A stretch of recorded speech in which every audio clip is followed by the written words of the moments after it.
생활정책 시민의 눈으로 이야기하는 시간인데요. 시민 돋보기 김인순 공간사회가와 함께하겠습니다. 어서 오세요. 안녕하세요. 김인순입니다. 네, 반갑습니다. 네, 반갑습니다. 자, 오늘은요, 도시재생 뉴딜 사업에 대해서 조금 준비를 해 오셨습니다. 많이들 조금 들어본 용어일 텐데. 그렇죠. 문재인 정부 들어오면서 네. 계속해서 제가 준비해 온 내용은 이제 네. 29년도에 도시재생 뉴딜 사업 이제 3년 차를 맞아요. 네. 그래서 이제 그 선정 각 그 지자체에서는 이 뉴딜 사업에 들어가기 위해서 지금 엄청 바쁘게 들어가고 있어요. 그래서 지금 2019년도에 좀 바뀐 제도라고 한다면 전반기에 한번 뽑고 또 후반기에 한번 뽑고 그러더라고요. 네. 일전에는 일시에 한 번 싹 뽑았는데 그래서 네. 그 도시재생 뉴딜 사업이 뭔가라고 하는 내용을 같이 좀 나눠보고 싶어서 준비했습니다. 네, 그렇군요. 도시재생 뉴딜 사업이 네. 조금 최근 들어서 좀 이슈가 되긴 했습니다. 그렇죠. 그렇죠. 그렇죠. 왜냐하면 손혜원 의원님께서 그 목포 창성장을 이제 만들면서 실제로 거기는 도시재생 범위는 아니었어요. 그 둘레였었는데 이거 투기 아니냐라고 하면서 목포하고 이제 난리가 났었던 상황이 있었었는데 네. 정작 실은 거기가 왜 그런 일이 벌어졌는가라고 하는 그 내용보다 본질보다는 그냥 부동산이야라고 하는 그 투기에 포커스가 맞춰지면서 도시재생 이야기가 집중이 안 됐었던 게 좀 서운하더라고요. 네. 정치하는 분들이 좀 많이 부각이 됐었죠. 그렇죠. 네, 그래서 오늘 도시재생이라는 게 뭔지 조금 네. 더 살펴보죠. 네네.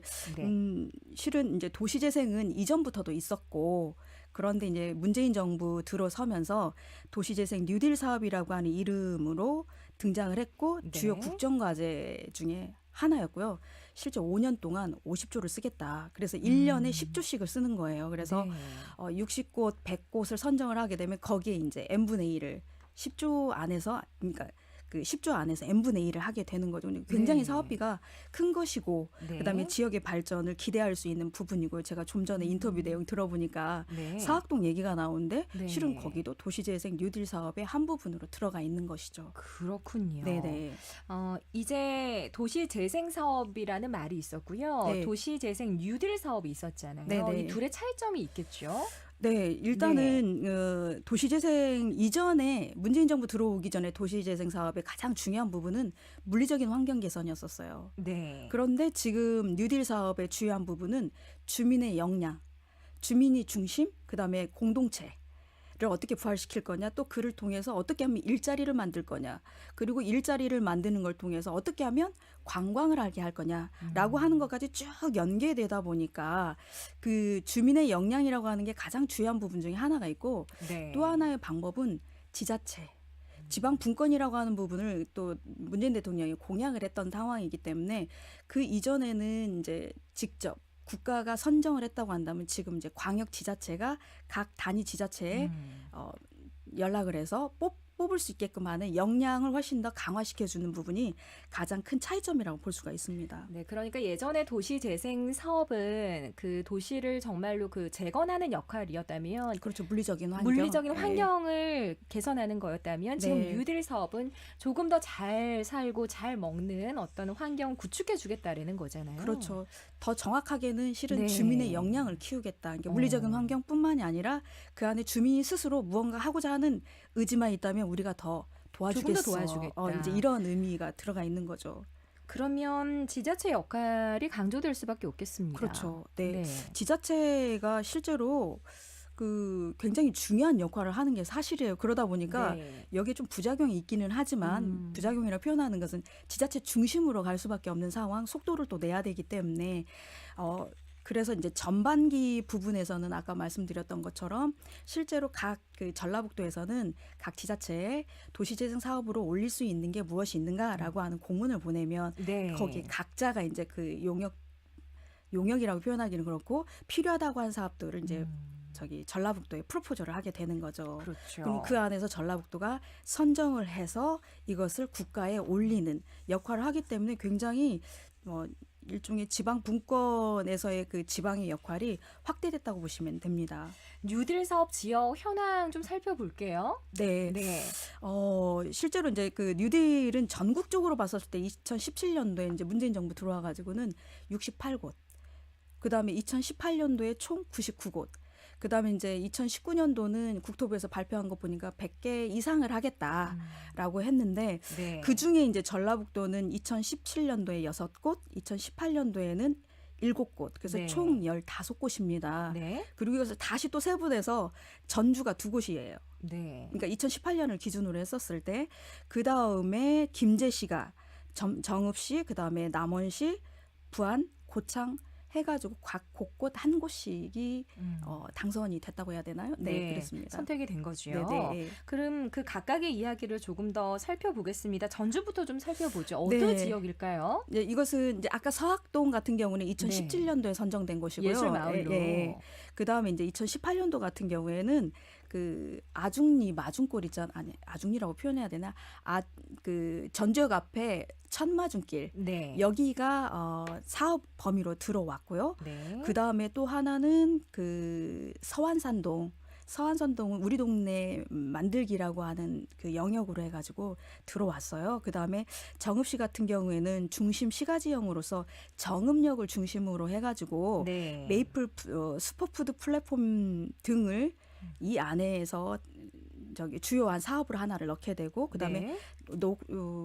노후화된 주민센터뿐만이 아니라 여기에 좀 특이한 부분은 그 청년 주거지를 백채라고 표현하나요? 네. 100호를 건설하겠다라고 하는 게 이제 정읍시의 사업이고 네. 김제시 같은 경우에는 중심 시가지형으로서 세계 축제 도시 김제라고 하는 그 주제를 위해서 문화축제 플랫폼을 구축하고 테마 축제 거리 조성하는 게 주요한 내용으로 들어가 있어요. 그래서 총 사업비는 한 250억 정도가 든대요. 네.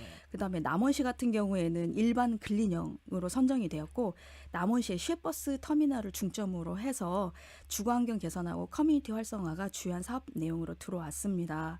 그다음에 부안군 같은 경우에는 일반 근린형으로 부안읍 그 구시장하고 그다음에 매산리 고개 일대를 중심으로 해서 주거환경 개선, 그다음에 특화거리 사업이 주요한 내용이 되겠고요. 네. 여기에서 총 사업비는 지금 85억 정도가 지금 투자가 된다고 합니다. 그다음에 고창군 같은 경우에는 주거지 지원용으로서 그 고창읍 일원에 주거지 정비하고 헬스 건강센터, 그다음에 동문 역사 탐방이나 내지는 골목형 전통 담장 정비 사업 등으로 해서 국비 85억 등을 담는 그런 사업들로 구성이 되어 있습니다. 네, 이제 뉴딜 사업 지역으로 선정된 곳의 어떤 특징들을 이야기를 해주셨는데요. 네. 사실 이런 이야기를 들어보면 내가 살고 있는 곳도 조금 선정이 됐으면 좋겠다. 많은 분들 생각을 하실 겁니다. 네. 그런데 그 기준이 분명히 있잖아요. 네, 뭐 중심시가지형, 일반 근린형, 네. 주거지 재생형 이렇게 나뉘었어요. 네, 실은 이것은 이제 그